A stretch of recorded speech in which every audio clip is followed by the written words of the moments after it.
Hello, beautiful human, and welcome back. Welcome back, I don't know, to Idea Sex, where we attempt to make some sense of the human experience through the intercourse of ideas. If this is a welcome and not a welcome back, if it's your first time here, I don't recommend you start here for a couple of reasons. One, this is building off something we talked about in the last episode on Jungian shadow work. And two, I'm about to get a little personal. And I don't usually, but I feel like this anecdote might actually be helpful, so I'm sorry.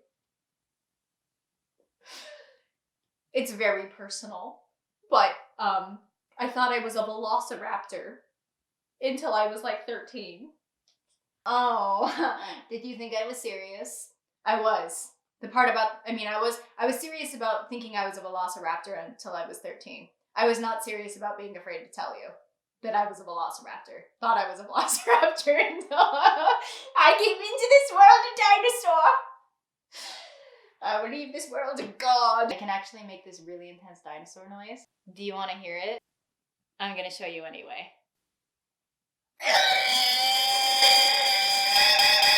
Welcome to Jurassic Park.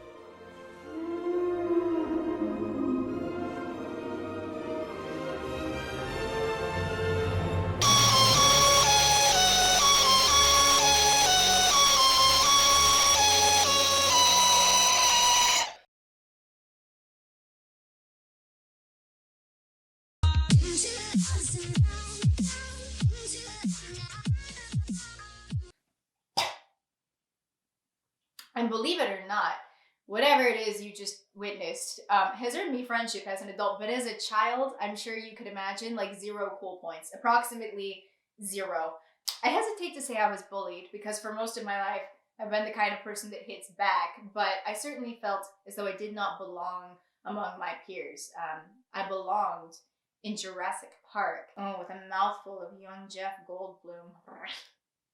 But as a child, that feeling of not fitting in was really difficult for me because in addition to being this sort of goofy, playful person, I was also very loving and inclusive. And I think that most people can relate to that when we are children, we experience a degree of openness and creativity and love and connection and wonder that the world and some of the people in it may try to pry away from you. If someone or something succeeds in convincing us that we shouldn't behave a certain way, this can lead to us repressing aspects of ourselves, and repression leads to everything we talked about in that first video, things like social masks and projection. We did talk about projection, we did not talk about social masks. So social masks are those fronts we put up in social situations in order to try and control people's perception of us. And some philosophies would tell us that any version of ourselves we put forward is a front. It's all a fabrication of the ego, right? Trappings of the id. But I think RuPaul actually said it best when he said, "You're born naked and the rest is drag." And so to varying degrees, we all wear what Carl Jung would have called social masks. But I think a lot of times they serve us because how we act in the workplace may not be how we act in the club. And that's a good thing because if you start twerking on the fax machine, people are probably going to get upset. Like, get that shit out of here. No one should be using a fax machine in 2020. So sometimes social masks serve us, but sometimes they don't. And I think the difference is between having a filter and being inauthentic. Having a filter is good to varying degrees in varying situations, right? Sometimes you have none, and that's okay. And other times you really have to have that shit screwed on or you're going to get yourself in trouble. But being inauthentic is different. We know when we're being inauthentic because it gives us that feeling of like it's heavy and it's suffocating and we feel like we can't live in alignment with who we are. And so this is an offshoot from that last video on Jungian shadow work, the idea that we repress the dark parts of ourselves. This video is about what happens when we repress the light parts of ourselves. If you're not familiar with the psychology of the shadow, I highly recommend you watch that video first, or any video you can find on shadow work. Otherwise, I'm going to sound a lot crazier than I actually am. And more importantly, you're not going to get anything out of this. I mean, you got the dinosaur noise. Maybe that's all you needed. Clever girl. In the first video, we touched on the idea that Our shadow characteristics aren't necessarily negative when we become aware of them and channel them. And the other side to this is that in doing shadow work, in sort of excavating the dark depths of one's being, we have the opportunity to stumble on gold. Because it's not just the dark things that we repress, it's the good things too. And this is what Carl Jung referred to as the golden shadow. He believed that our ultimate potential as human beings, our true creative selves, could only be tapped into here by making the unconscious conscious. The golden shadow refers to the positive things we've hidden from ourselves, and embracing your inner dinosaur, dorkasaur, is just my silly but perfectly valid example, because the golden shadow can look like a lot of things. It could be the vision or the calling in you that is so big that you feel overwhelmed, like you can't rise to meet it. It could be the creativity and the passion and the aliveness that got lost along the way, left for dead by that 9-to-5 you hate. It could be the talents or the gifts that were stamped out by someone who told you you weren't good enough. It is whatever inner beauty, inner strength, that light in you that you dimmed because it shined too brightly for the people around you. And here's another thought, not Jungian, just general, Jungian inspired. The parts of us that ache the most, the parts we are most deeply insecure about, I think that is where your fucking superpower is. And I also happen to believe that one of the greatest acts of service we can take in this lifetime for ourselves and the people around us is to reclaim those lost pieces. Okay, so according to Jung, how do we wake up to this golden shadow? It is similar to the shadow, to the shadow, the dark shadow, in the sense that one of the symptoms of repressing the golden shadow is a kind of projection. But with the golden shadow, it can happen in one of two ways. There's the negative way that we talked about in the first video, and that is the idea that what we deny in ourselves, we hate in another. For example, I used to look down on optimists, people who looked on the upside, on the sunny side. I was like, the only sunny upside I want to see is my eggs, because they're sad and runny like me. Only to eventually reclaim the fact that I am an optimist. I can't even say it. A hopeful realist. The other form of projection is who we idolize, who we admire. Whether that's celebrities or real life figures, they're the people we are magnetically drawn to. And the reason we're drawn to them is because they tend to embody the qualities we like best in ourselves. There's that quote, it's something to the effect of, what we fall in love with the people who make us fall in love with ourselves when we are around them. Personally, I don't think that's healthy. We shouldn't rely on anything external for that feeling. But the idea behind the quote is solid. It's that phenomenon of mirroring, right? That's what it's talking about, is that whatever it is we admire in someone, we already are. We just have to give ourselves permission to be it.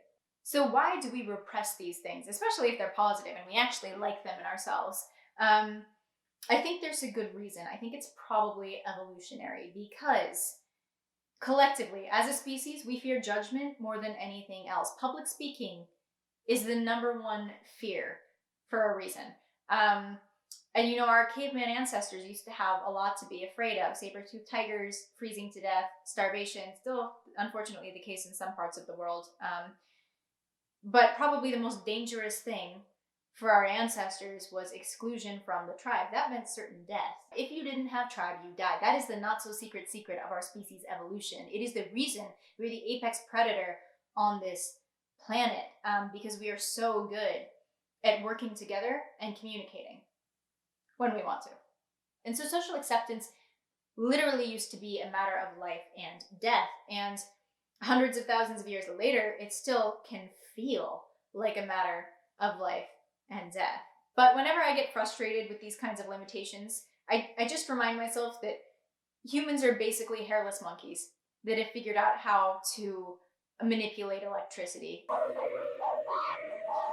We have our limbic system. This is how Elon Musk describes this. We have our limbic system, which is basically a monkey brain.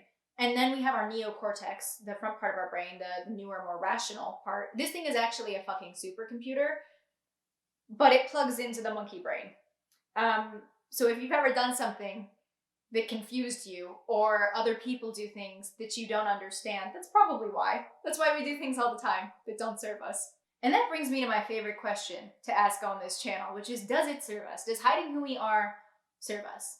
And the answer, of course, is no. Brene Brown, the world famous research professor, has conducted a lot of research around this idea of authenticity.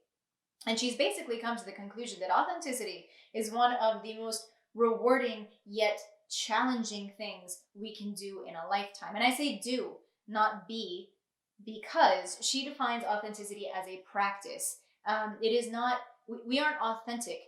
We choose authenticity on a daily basis. And what's really difficult about that choice, as anyone knows from personal experience, and as Brene's research shows, what's really difficult about being authentic is that it requires us to be vulnerable. Did that word make you cringe?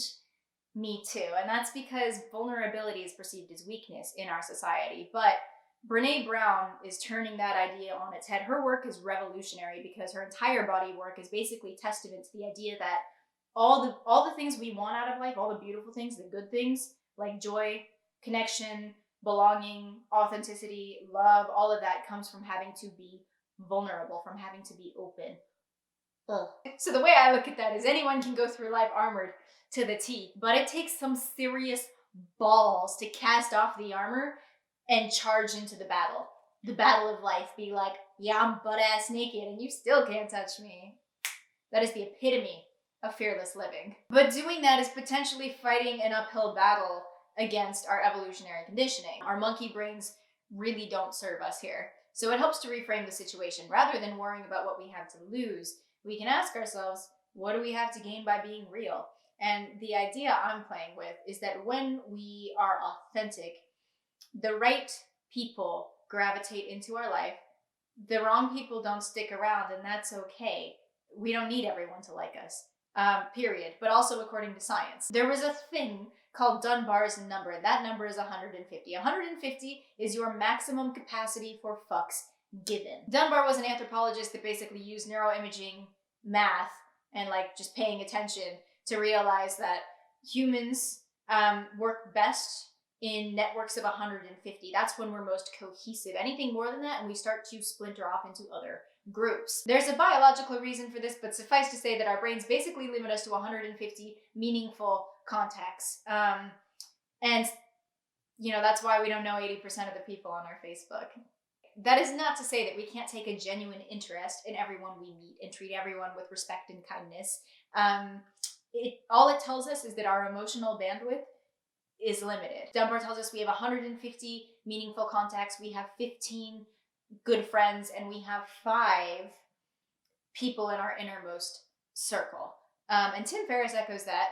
I don't know if it was his idea or like a nugget he gleaned from someone else, but this idea that we are a summation of the 5 people we spend the most time around. And if Tim Ferriss said it, it must be true. So in my humble ass opinion, no one means everything to everyone, and it is enough to mean something to our someones, all 5 of them. That's all the approval we ever need. Actually, first and foremost, ourselves, and then those 5 people that bring out the best, most authentic version of us, and vice versa. We do the same for them. Anything else is welcome, but it's gravy. To wrap this up, I want to share an idea from a book called 7 Regrets of the Dying. It is exactly what it sounds like. It is 7 things that people most regret on their deathbed. And the number 1 regret was, I wish I had had the courage to live a life true to myself and not the life others expected of me. Oof. I interpret that as most people leave this world regretting that they did not live an authentic life. What I think is so interesting about that is it directly contradicts our greatest fear. Our greatest fear is judgment. Our greatest regret is not having been authentic. But when we're authentic, we put ourselves at risk of being judged. When we are afraid of being judged, we act inauthentically. These things contradict. We are in a constant tug of war between them, and ultimately we all have to decide which side we're going to pull for. And it's easy to play it safe and comfortable, but can you imagine getting to the ends of your life and realizing the greatest gift you had to give was in you all along? So don't wait. This is your Campbellian call to adventure, to let your freak flag fly today. Because in this era of illusions of fake news and fake people and fake everything, I think your realness is of highest good and highest value. Thank you for joining me on Idea Sex today. If you're interested in unlocking the human potential or talking about it, do subscribe. Turn me one of these for the algorithm. And as always, I would love to have Idea Sex with you in the comments. This was the first episode where we didn't touch on anything spiritual or religious. So if you have quotes or lines from scripture or something that relates to being authentic, being true, tell me. I want to hear. Until next time, keep it real. Stay tuned and stay blessed.